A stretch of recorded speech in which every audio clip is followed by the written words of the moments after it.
When we think about what it takes to bring new energy to a country, our minds usually jump to resources, right?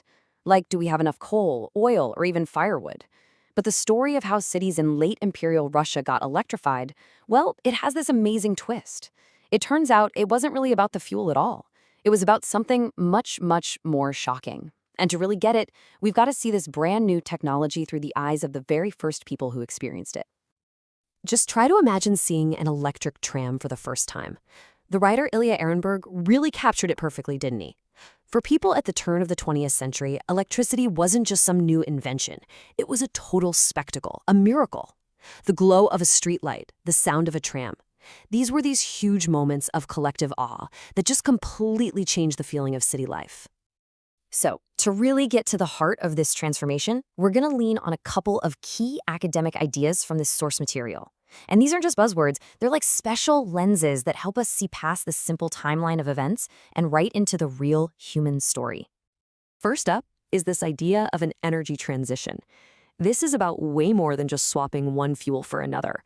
It's about how that single switch sends ripples through absolutely everything. The economy, social classes, even how a city is run. It's like a complete societal rewiring. And second, we've got the turn to the user. This is honestly a brilliant approach because it shifts our focus from the inventors and the gadgets themselves to the everyday folks who actually had to live with it. What were their joys, their fears, their complaints? This is where the real story is. Now, our whole story unfolds against this backdrop of massive economic change, which the economist L.B. Coffengaus mapped out for us.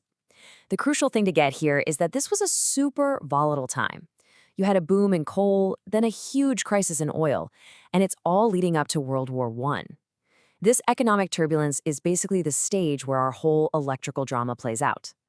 All right, so the first sparks of electricity in Russian cities, they ignited this incredible mix of public wonder and, at the same time, fierce professional conflict. So let's see how that actually played out on the streets. The public was immediately captivated. The first electric streetlights were treated like huge parties. When the first trams glided across the ice of the Neva River in St. Petersburg, people were just thrilled by how fast and cheap they were. In fact, the demand was so high that one of the very first public reactions was to start complaining that the service wasn't regular enough.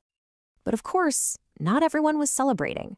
The guys who owned the horse-drawn trams and the cab drivers, they saw their entire livelihood just disappearing before their eyes. So they started arguing that the new electric trams were dangerous, that they'd scare the horses and hurt people. But really, underneath all those safety concerns was a simple economic truth. They were being pushed out of business.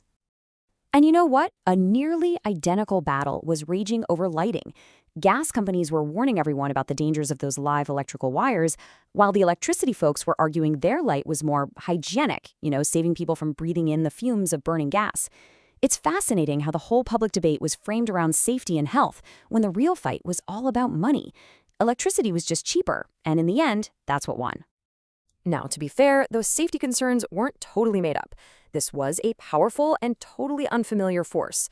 Public understanding of how dangerous it could be was practically zero. There are even these reports of pranksters telling people to touch the overhead lines with a piece of wire just to see how it works, which, led to some tragic accidents. Society was learning to live with electricity, and those lessons were often really harsh.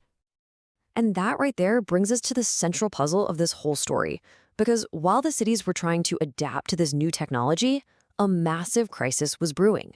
But where it came from, well, nobody saw it coming.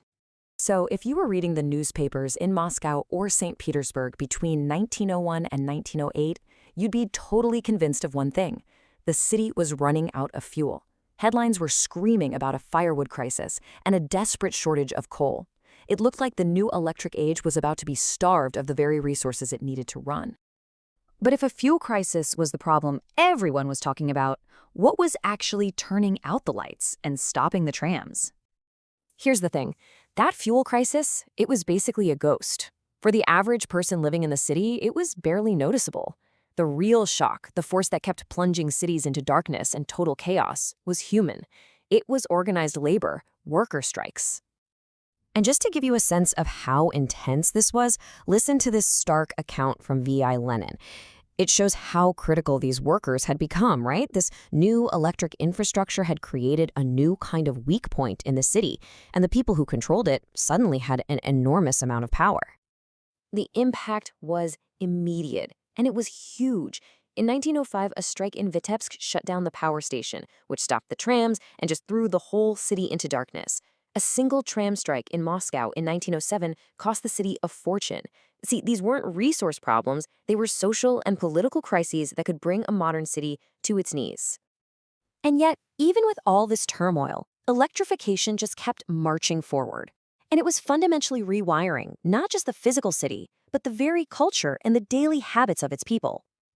Nothing captures this better than the huge public debate in Moscow about whether or not to run tram lines right through the historic Red Square. The famous artist Viktor Vosnitsov argued the poles and wires would be a visual nightmare, totally ruining the view of St. Basil's Cathedral. But on the other side, Professor Ivan Svetayev argued back that, hey, the needs of a living, breathing population for transportation were more important than a perfectly preserved static view.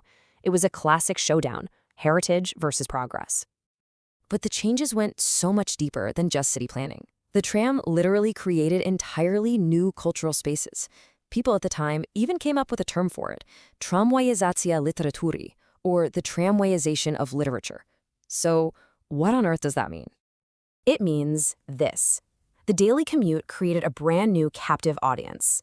For the first time, huge numbers of people had this dedicated, relatively quiet block of time just for reading. It was estimated that over half of all tram passengers were busy reading newspapers or books. The tram wasn't just moving bodies around, it was creating a new culture of mass readership on the go. And of course, with any new technology, you get a whole new set of daily annoyances. Crowded trams turned ladies' fashionable long hat-pins into a public menace. People argued about how far apart the stops were. Fare dodgers, who they nicknamed zaitsy or hares, became this constant headache for the city.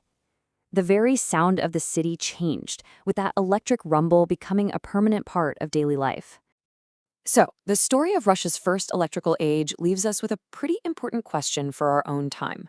When we face a huge technological shift, where is the real crisis? Is it in the resource that powers the new world, or is it in the complex, messy, and totally fascinating process of society learning how to live with the future?